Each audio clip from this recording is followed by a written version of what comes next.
Right breaking చూస్తున్నాం. Outer ring road పై ఘోర road ప్రమాదం జరిగింది. పెద్దంబర్పేట నుంచి బొంగళూరు వైపు వెళ్తున్న వెహికల్స్ గుద్దుకోవడంతో 4 మృతి చెందారు. మృతులు మోయినాబాద్ కు సంబంధించిన వారిగా గుర్తించారు. యాదగిరిగుట్ట నుంచి మోయినాబాద్ తిరిగి వెళ్తుండగా ఈ ప్రమాదం జరిగింది. కారు డ్రైవర్ నిద్రమత్తులో ఉండడంతో ప్రమాదం జరిగినట్లు అనుమానిస్తున్నారు. ఇక ప్రమాదంలో మాత్రం కారు నుజ్జునుజ్జైంది. కారుకు సంబంధించిన విజువల్స్ మనం ఇప్పుడు చూస్తున్నాం. ఘటనా స్థలాన్ని ప్రస్తుతం ఆదిపట్ల పోలీసులు పరిశీలించారు. అక్కడున్న పూర్తి వివరాలు స్థానికులను అడిగి తెలుసుకుంటున్నారు. డెడ్ బాడీలు మాత్రం పోస్ట్ మార్టం కోసం హాస్పిటల్ కు తరలించారు. రంగారెడ్డి జిల్లా బొంగళూరు ఔటర్ రింగ్ రోడ్డుపై ఈ ప్రమాదం జరిగింది. ఉదయం 3 గంటల ప్రాంతంలో ఈ ప్రమాదం జరిగినట్లు తెలుస్తోంది. లారీని వెనుక నుంచి కారు ఢీకొనడంతో ఈ ప్రమాదం జరిగింది. కేవలం డ్రైవర్ నిద్రమత్తు కారణం వల్లే ప్రమాదం జరిగిందని స్థానికులు చెప్తున్నారు. పెద్దంబర్పేట నుంచి బొంగళూరు వైపు వెళ్తుండగా ప్రమాదం జరిగింది. ఇక ఈ ప్రమాదానికి సంబంధించిన పూర్తి డీటెయిల్స్ అనిల్ అందిస్తారు. అనిల్ చెప్పండి, ప్రస్తుతం ఈ ప్రమాదానికి గల కారణం ఏంటి? మొత్తం 4 చనిపోయినట్లుగా తెలుస్తుంది కదా, అప్డేట్స్. ఆదిపట్ల పోలీస్ స్టేషన్ పరిధిలోని రంగారెడ్డి జిల్లా ఇబ్రహీంపట్నం బొంగళూరు ఓఆర్ఆర్ రింగ్ రోడ్డుపై ఘోర రోడ్డు ప్రమాదం చోటు చేసుకుందని చెప్పాలి. ముఖ్యంగా వెనకాల నుంచి కారు అతివేగంగా వెళ్లి లారీని ఢీ కొట్టడంతో ఈ ప్రమాదం అయితే చోటు చేసుకుంది. ప్రస్తుతం ఈ కారుకు సంబంధించి మొత్తం 5 మంది ఈ కారులో ఉండగా 4 అక్కడికక్కడికే చనిపోయిన సిచ్యువేషన్ అయితే మనకు కనిపిస్తుంది. అయితే అందులో ఒక వ్యక్తి మాత్రం ప్రెజెంట్ తీవ్ర గాయాలతోటి బిఎన్ రెడ్డి హాస్పిటల్లో అయితే ప్రెజెంట్ ట్రీట్మెంట్ పొందుతున్న సిచ్యువేషన్ అయితే మనకు కనిపిస్తుంది. మీరు ఒకసారి విజువల్స్ లో చూడవచ్చు. అంటే ఈరోజు ఉదయం 3 గంటల సమయంలో తెల్లవారుజామున ఈ ఘటన అయితే చోటు చేసుకున్నట్టుగా కూడా తెలుస్తుంది. ఉదయం సమయంలో ఇటు పెద్దంబర్పేట నుంచి బొంగళూరు వైపుగా వెళ్తున్న సమయంలో రింగ్ రోడ్ పై వెళ్తున్న సమయంలో ఈ రోడ్డు ప్రమాదం అయితే చోటు చేసుకున్న సిచ్యువేషన్ అయితే మనకు కనిపిస్తుంది. ఇందులో భాగంగానే అందులో ఉన్న 4 కూడా అక్కడికక్కడికి స్పాట్ డెడ్ అయిన సిచ్యువేషన్. అదేవిధంగా అందులో ఉన్న ఒక వ్యక్తి మాత్రం ప్రెజెంట్ ట్రీట్మెంట్ సిచ్యువేషన్ లో ఉన్నారు. ప్రెజెంట్ క్రిటికల్ సిచ్యువేషన్ లో ఉన్నాడు. అదేవిధంగా ట్రీట్మెంట్ పొందుతున్న సిచ్యువేషన్ అయితే మనకు కనిపిస్తుంది. అయితే ఈ కారుకి సంబంధించి బెలోనో కారు, ఇదే కారు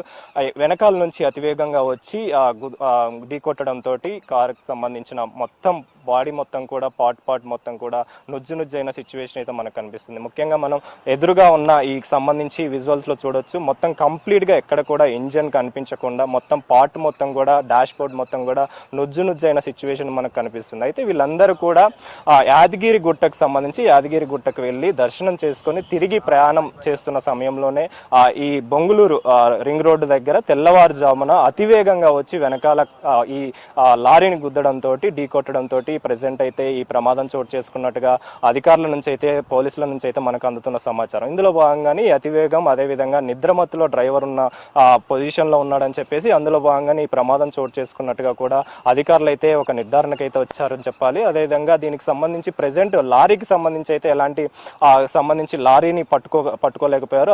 వెంటనే ఆ లారీ తప్పించుకున్న సిచ్యువేషన్ అయితే మనకు కనిపిస్తుంది. కాబట్టి దీనికి సంబంధించి ప్రెజెంట్ ఈ పోలీసులు దర్యాప్తు అయితే కేసును నమోదు చేసుకుని దర్యాప్తు అయితే కొనసాగిస్తున్నారని చెప్పాలి.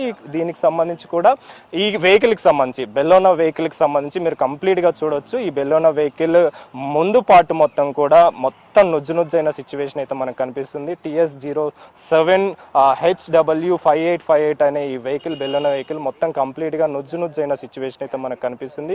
ఎదురుగా అంటే వెనకాల గుద్దడంతో ఎమ్మటే ఢీ కొట్టడంతో ఎయిర్ బెలూన్స్ కూడా ఓపెన్ అయిన సిచ్యువేషన్. ఎయిర్ బెలూన్స్ ఓపెన్ అయినా కూడా ఇంత పెద్ద ప్రమాదం చోటు చేసుకుందంటే వాళ్ళు ఎంత అతివేగంగా ఉన్నారనేది మనం గమనించవచ్చు. అదేవిధంగా దీనికి సంబంధించి వాళ్ళ బాడీస్ ని బయటికి తీయడానికి కూడా చాలా కష్టపడ్డట్టుగా కూడా తెలుస్తుంది. ముఖ్యంగా గ్యాస్ కట్టర్లతోని మొత్తం డోర్లన్నింటినీ కూడా ఓపెన్ చేసి ఆ తర్వాత వీళ్ళని బయటికి తీసిన సిచ్యువేషన్ అయితే మనకు కనిపిస్తుంది. సో ఇందులో భాగంగానే పోలీసులకు సంబంధించి ప్రెజెంట్ అయితే ఈ 4 కూడా మోయినాబాద్ ఒక రిసార్ట్ లో, డ్రీమ్ వ్యాలీ రిసార్ట్ లో వీళ్ళు పనిచేస్తున్నట్టుగా కూడా తెలిసింది. ఈ 4కి సంబంధించి కూడా వీళ్ళందరూ 5 మందికి సంబంధించి కూడా అదే ప్లేస్ లో పనిచేస్తున్నట్టుగా కూడా తెలిసింది. అందులో భాగంగానే ఈ 4 సంబంధించి ప్రెజెంట్ అయితే ఇబ్రహీంపట్నం సంబంధించి హాస్పిటల్ అయితే మార్చురీకి అయితే తరలించడం జరిగింది పోస్ట్ మార్టం నిమిత్తం. అదే విధంగా దీనికి సంబంధించి ఈ వ్యక్తి 5వ వ్యక్తి ఎవరైతే ఉన్నారో 5వ వ్యక్తి ప్రెజెంట్ అయితే బిఎన్ రెడ్డి దగ్గర ప్రెజెంట్ ఒక స్థానిక హాస్పిటల్ అయితే ప్రెజెంట్ ట్రీట్మెంట్ పొందుతున్న సిచ్యువేషన్ అయితే మనకు కనిపిస్తుంది. ఇందులో భాగంగానే ఆ లారీకి సంబంధించి కావచ్చు, అదేవిధంగా యాక్సిడెంట్కి సంబంధించి కావచ్చు ప్రెజెంట్ పోలీసులు అయితే కేసును నమోదు చేసుకున్నారు. కేసును నమోదు చేసుకుని అయితే దర్యాప్తు చేస్తున్న పరిస్థితి అయితే మనకు కనిపిస్తుంది. శ్రవంతి. రైట్ అనిల్. గట్కేసర్లో ఓఆర్ఆర్ ఎక్కారు 2 గంటల 28 నిమిషాలకు. ఈ ప్రమాదము ఇంచుమించు 2:53 గంటల మధ్యలో జరిగిండొచ్చు. వీళ్ళ హెల్ప్ లైన్కు కాల్ వచ్చింది 3:06 ప్రాంతంలో వచ్చింది. ఆ కాల్ రాగానే ఇమీడియట్గా మా పోలీస్ స్టేషన్ కూడా కాల్ రావడంతో మా వాళ్ళు వచ్చి చూసేసరికి 3 డెడ్ బాడీలు అయితే కనిపించాయి అన్నమాట. తర్వాత నిశ్చితంగా ఒకరిని షిఫ్ట్ చేశారు. దాంట్లో ఒకరు ఇంజూర్డ్, కొద్దిగా ఇంజూర్డ్, బాగా ఇంజురీస్ అయినాయి. అతను షిఫ్ట్ చేశారు. తర్వాత మేమంతా చూడగానే 3 అనుకున్నాం. ఫస్ట్ చూడగానే 4 ఉన్నాయి. వీళ్ళందరూ మహబూబాబాద్ జిల్లాకు సంబంధించిన వాళ్ళు కొంతమంది ఉన్నారు. వీళ్ళంతా ఫ్రెండ్స్. ఇక్కడ నుంచి గచ్చిబౌలి వైపు పోతుండగా ఈ ప్రమాదము జరిగినట్లు భావిస్తున్నాం. ఈ రోడ్ మీద జరిగిన దీన్ని చూస్తే వీళ్ళు ప్రయాణిస్తున్న ఈ కారు ఏదో భారీ వాహనానికి వెనకాల నుంచి ఇట్టించినట్టు ప్రాథమికంగా తెలుస్తుంది. పూర్తి ఇన్వెస్టిగేషన్ గ్రేవ్ కేసు కాబట్టి మా ఇన్స్పెక్టర్ గారు ఆధ్వర్యంలో జరుగుతుంది. కారులో మొత్తం 5 మంది ప్రయాణిస్తున్నారు. 4 చనిపోయారు. ఒకరికి పరిస్థితి విషమంగా ఉంది. వనస్థలిపురం ఏరియా హాస్పిటల్లో ఉన్నారు.